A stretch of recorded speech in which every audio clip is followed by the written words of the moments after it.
Hey guys, my name is Elvin and I'll be leading us in today's study of Mark's Gospel. We're going to be in chapter 1, verses 21 through 45.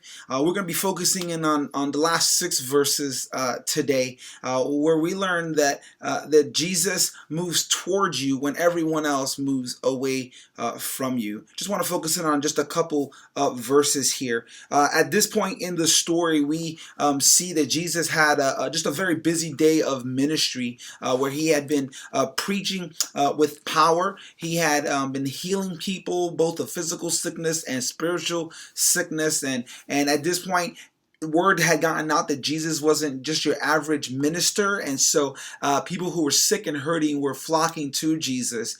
And so here we find a leper approach Jesus and ask Jesus to make him clean. And this is what the text says. It says this. It says, "And a leper," starting at verse 40, "a leper came to him, imploring him, and kneeling down said to him, 'If you will, you can make me clean.' Moved with pity, he stretched out his hand and touched him and said to him, 'I will, be clean.' And immediately the leprosy left him, and he was made clean. And Jesus sternly charged him and sent him away at once, and said to him, 'See that you say nothing to anyone, but go, show yourself to the priest, and offer for your cleansing what Moses commanded for a proof to them.' But he went out and began to talk freely about it, and to spread the news, so that Jesus could no longer openly enter a town, but was out in desolate places, and people were coming to him from every quarter." This is God's word. Now, at this point in the story, Jesus had healed a man that was suffering with demonic spirits oppressing him. He had healed his friend Peter's mother-in-law, who had been sick in bed with a fever. He had healed dozens, maybe hundreds of people with a variety of different ailments. And here we find him with a leper. And now a leper comes to him and says, "Jesus, would you heal me?" Now, leprosy was a horrendous disease.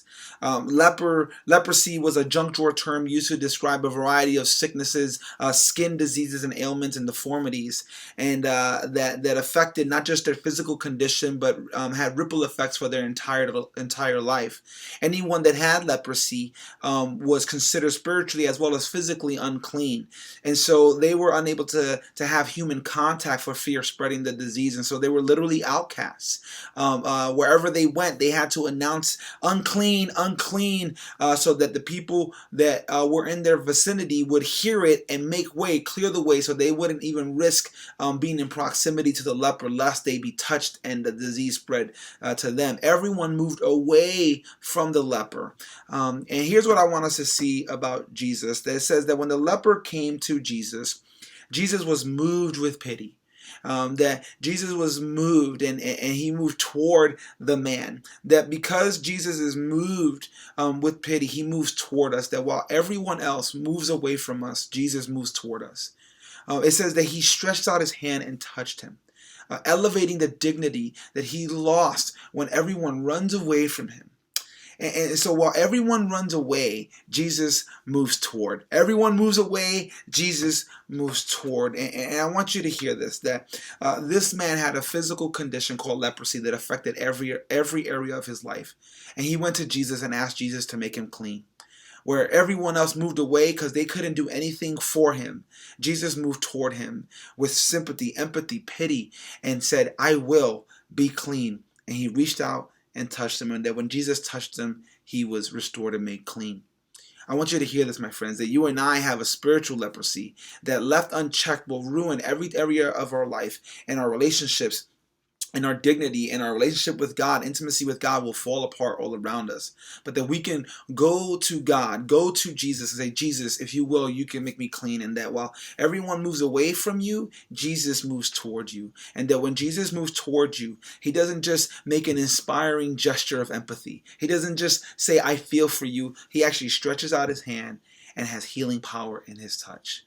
And so, my friends, I want you to hear this. When everyone else moves away, Jesus moves toward you. Where do you need Jesus to move toward you?